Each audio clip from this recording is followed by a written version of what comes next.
Hi, this is the Conflict Hotline again. Welcome back. We have our final scenario for the day. It's called Don't Make Me. And it features Billy. Jared is going to be Billy. Billy, how old are you? I believe I'm 11. And Kerry is once again the mother. We thought of doing either. I'm getting to be a pro. Yeah, it didn't look like very opportune to switch roles. And Arnina is still here and will help us, with fine points. So it's morning, typical parenting challenge time, weekday morning. Mom, I don't want to go to school. I can't believe you just said that. We need to walk out the door in 5 minutes. I can't believe you just said you don't want to go to school. Please don't make me go to school. I really don't want to go. Well, I know you don't want to go, but there aren't really any other options today. Mom, please, I really, really don't want to go to school. It's boring. The teacher is mean. I don't want to go.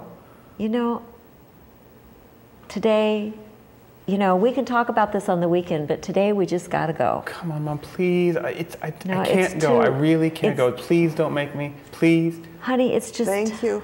Let's stop. Because I don't think this is going anywhere. I think I might be going to school reluctantly. Yeah. So, we know what happens. We talk at each other. And here there is, in addition, the power dynamic that is so evident, where you're still young enough where you think she can make you. The truth is nobody can make anybody else do anything. And yet parents and children live in a reality in which they both believe that the parent can make the child do something. Right. And so I see the progressive helplessness. Please don't make me. And meanwhile, I'm wondering what is happening inside of you as you see that plea. What happens? What exactly happens inside? Well, a couple things happen. It's not just one thing. On the one hand, I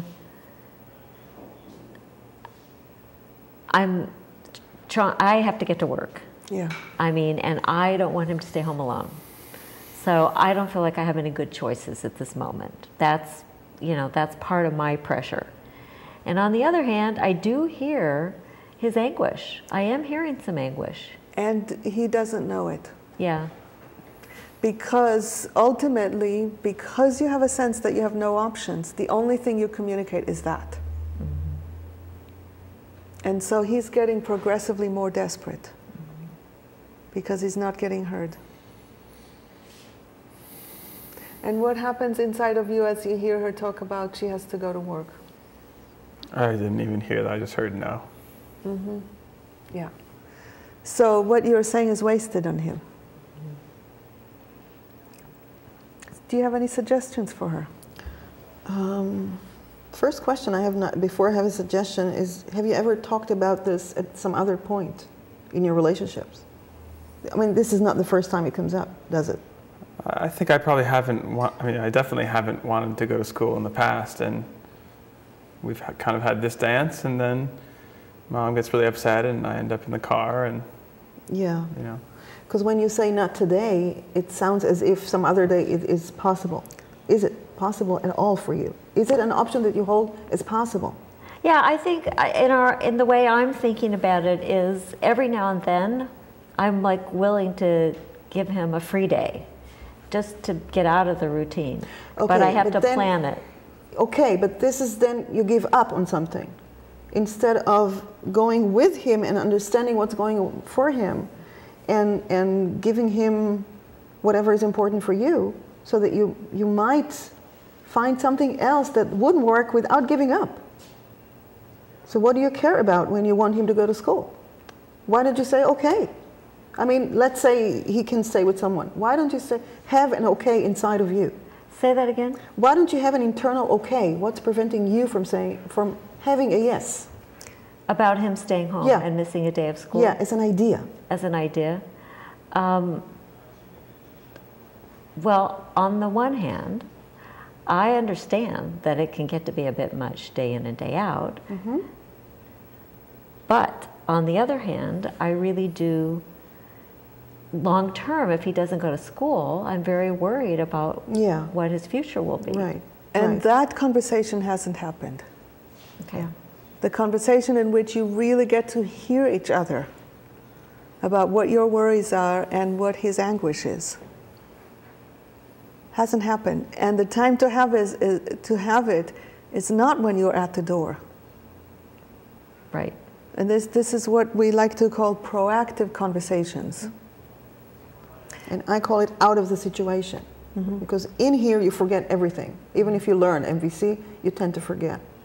Especially 5 minutes when you have to go out, okay? Another have to. Mm-hmm.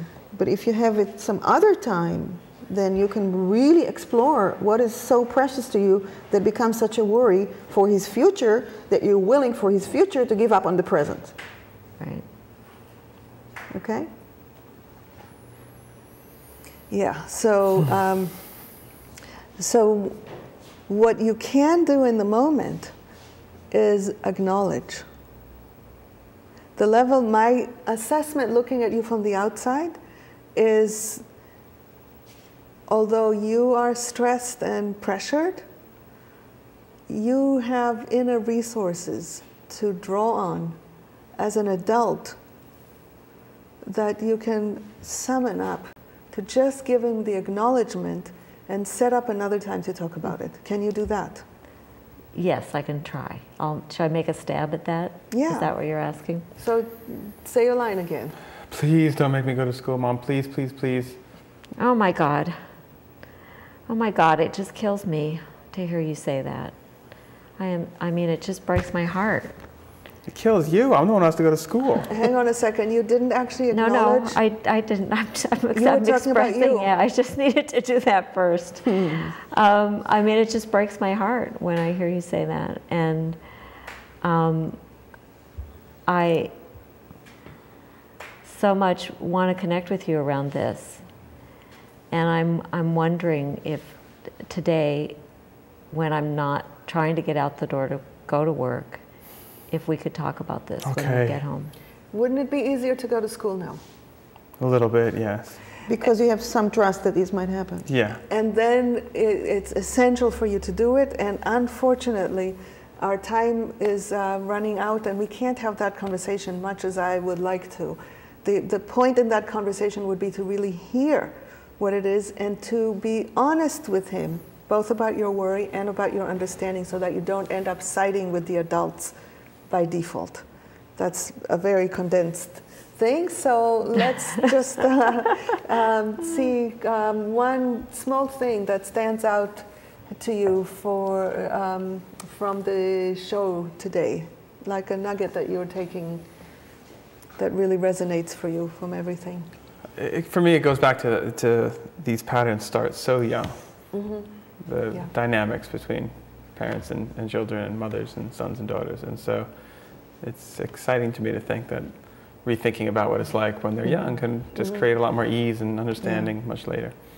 How about for you? Well, it was interesting to me that this mom could call him honey and still totally not hear him. Yeah.